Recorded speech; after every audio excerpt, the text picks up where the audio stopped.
back at Baton for, I think he's still floating. is he going back and forth? Yeah, Okay. he's still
floating.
Well, let's get started. Welcome to the 2006 Office of State Auditor Rulemaking.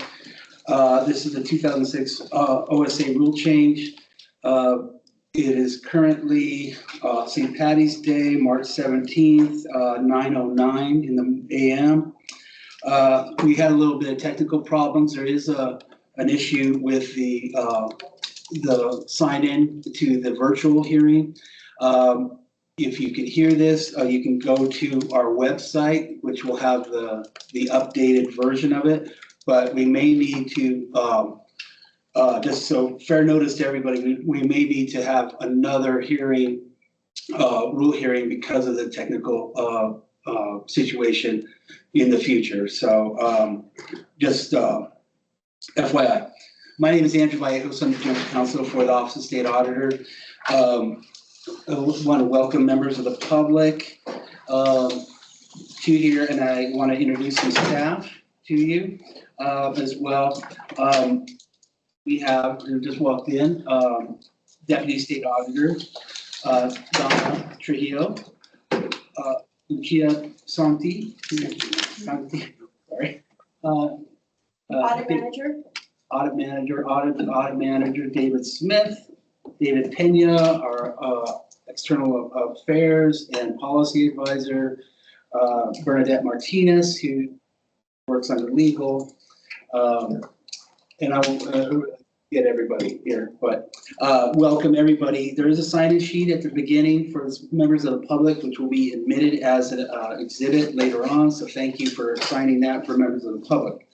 This public rule hearing is conducted according to the default procedural rulemaking promulgated. Okay, thank you so much. New Mexico DOJ set forth in NMAC 1.24.25, which is the procedural rulemaking rule for state agencies promulgated by Department of Justice AG's office. I will the public hearing will be conducted in the following manner. I will present documents that are already considered by rule part of the public rulemaking under 1.24.25. After entering these documents in the record, I'll give members of the public the opportunity to present any comments, written or oral. If you'd like to comment either written or orally, we'd ask that you state your name, your relevant affiliation or group or organization.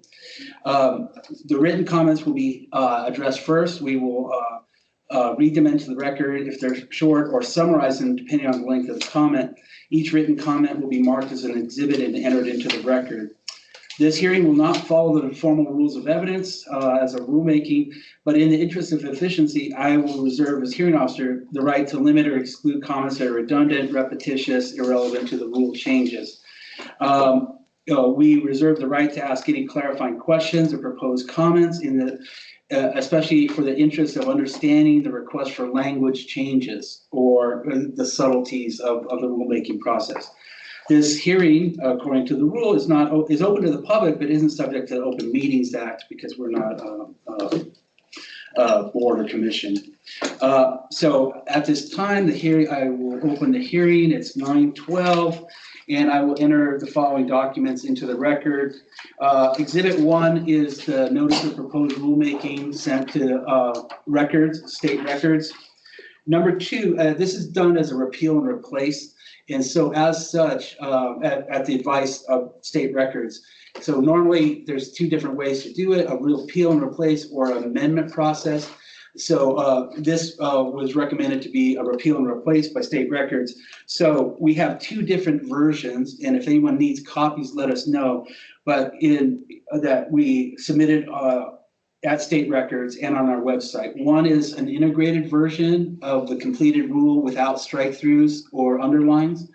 And another one that and that's exhibit 2 of the record. Exhibit 3 of the record for the ease of the public was we posted a strike-through and underlined version of the rule so that it's easier to track any amendments for the public. That's entered as exhibit 3. Exhibit 4 is a screenshot of the OSA screenshot of the notice of posting on the OSA website for the 2026 audit rulemaking. That's entered as Exhibit 4, sorry. Exhibit 5 is a screenshot of posting on the Sunshine Portal, the New Mexico Sunshine Portal as required by rule, and that's Exhibit 5. Exhibit 6 is notice to Legislative Council Service and notice of rulemaking and their reply that they were in receipt of the rule notices. That will be Exhibit 6. So going into the written comments that we received during the comment period, these will all be part of Exhibit 7. So written comment 7.1, Exhibit 7.1 is written comment from David Smith, OSA Senior Auditor. And just to summarize very quickly, it was basically a wording, a grammatical change. We were referring, as we were making amendments to the QM from quality control to quality management. There was a sentence in there that made a reference to transition. No, I'll just say it out loud here. So in C, 2.2.214C, we had taken out a reference in there, and so it's just suggested to make it read better that we would probably add the word during, instead of in making this determination in C, we would say during the work paper review process, just to make it read a little bit better. That was comment received. That will be entered as 7.1.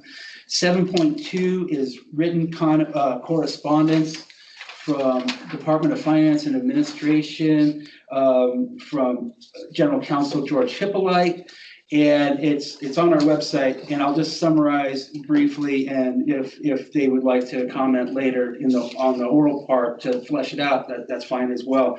But just to summarize, it takes issue with the authority of the State Auditor's Office to conduct SOC audits and the statutory authority to conduct SOC audits vis-a-vis the Cybersecurity Act.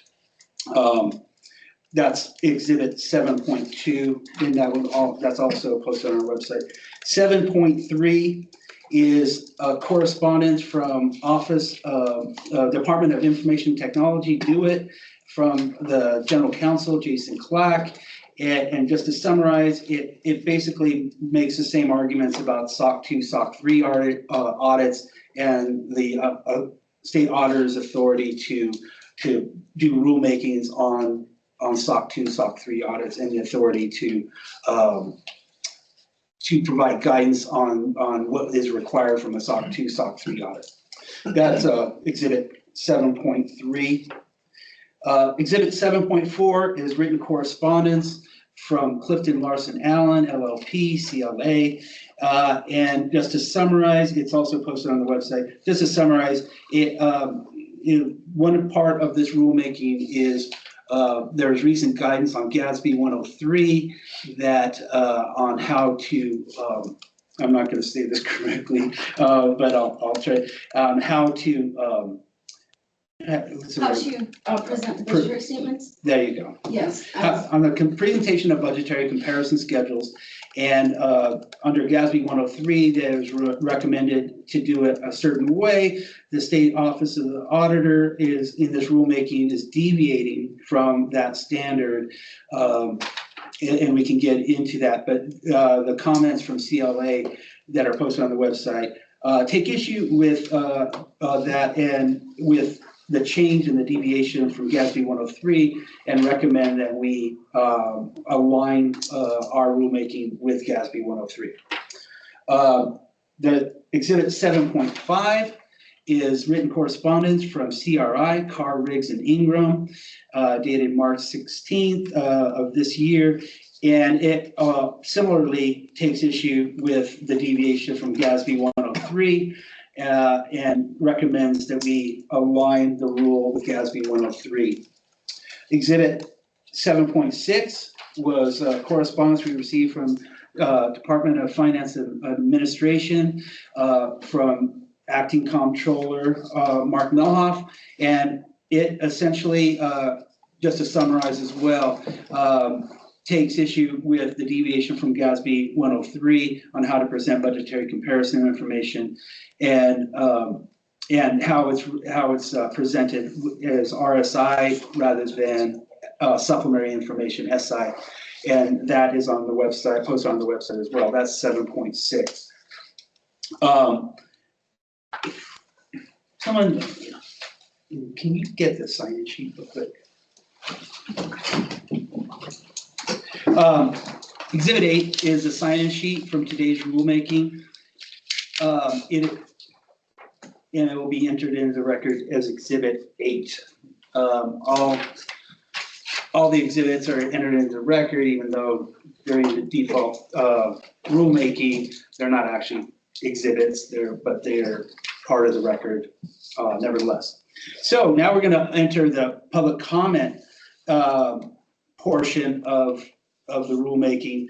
And I just want to remind people that as a rulemaking, this isn't like an open-ended forum to prevent general comments or questions to OSA in general. It's really to discuss the changes to the rule and to take public testimony on any changes to the rule. We will go in person first and then go to people who are appearing virtually on that.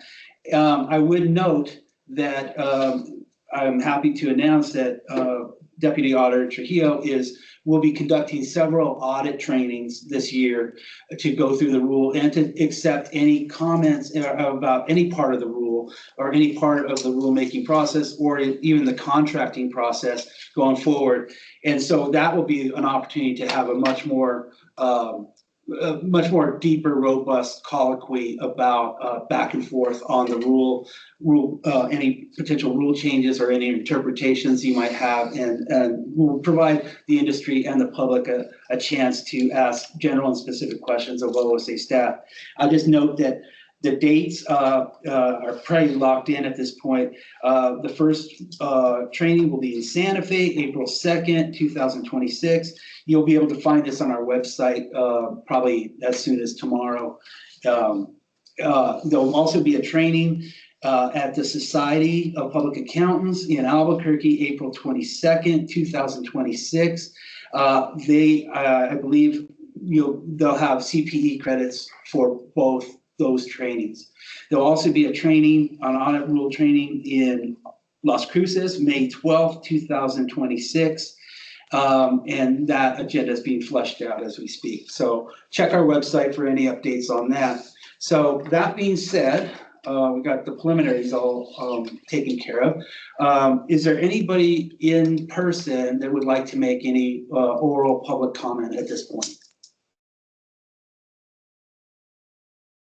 Seeing none, I see a lot of shaking heads. Seeing none, we'll go virtually online. If anybody would like to have any public oral comment to this rulemaking at this time, please just raise your hand and I see one raised hand. Is it Todd Barron? Todd, you have the floor. Yes, thank you. Can you give me 1 second? Sure.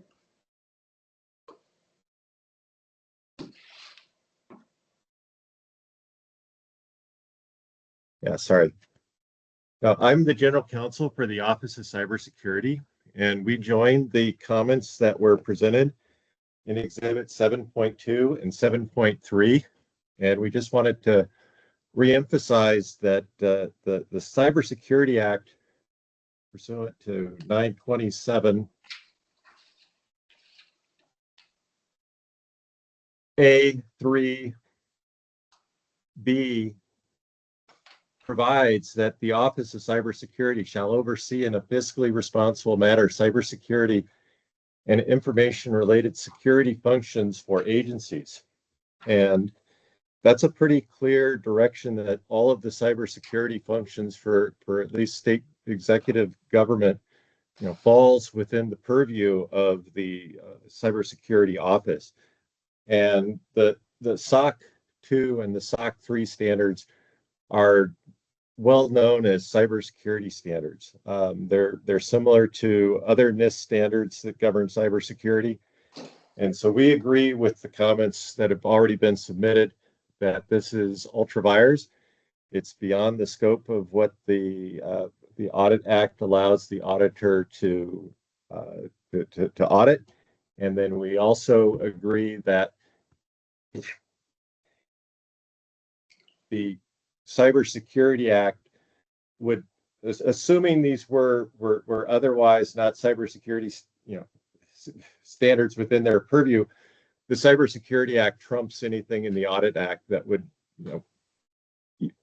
reasonably or conceivably be construed to give the auditor this authority. So we would ask that the hearing officer recommend that the provisions governing the SOC 2 and SOC 3 audits be removed from these rules. Thank you. Thank you, Mr. Barron. Anybody else with oral comment at this point, please raise your hand virtually.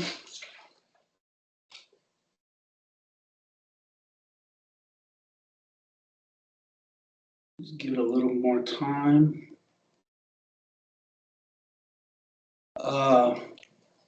Seeing no further comment, we'll close the oral part of the hearing, the oral comment part of the hearing, and I'll say this: the next part of the process will be that we will take all the written comments and oral comments that were received under review, and we will finalize the rule. And the way it works is that we send that rule to state records with a transmittal form, which includes a short, concise explanation of why we changed the rule, or why we adopted a public comment, or didn't adopt a public comment in finalizing the rule. So in that period, I think we have 15 days to do that. So we'll be going through that process of reviewing written and oral comments.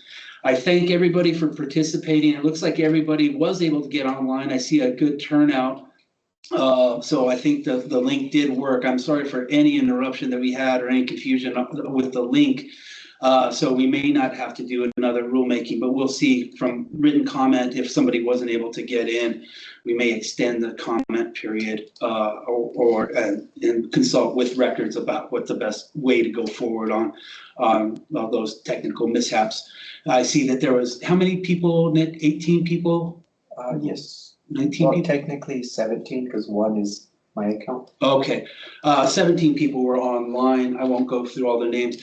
I thank everybody for attending, both live and virtually. I thank you. We appreciate your time. We appreciate your input, and we thank you for your participation in this. And we welcome you to the audit trainings that are going to be taking place shortly after the rulemaking.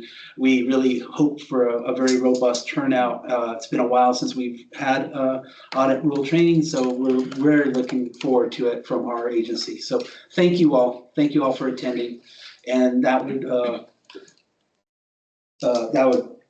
be the end of the public hearing. It's 9:27, and we will close the hearing at this point. Thank you for your participation.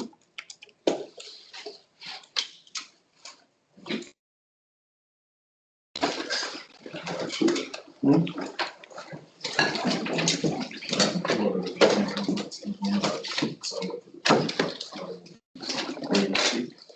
think David has a very good catch for people.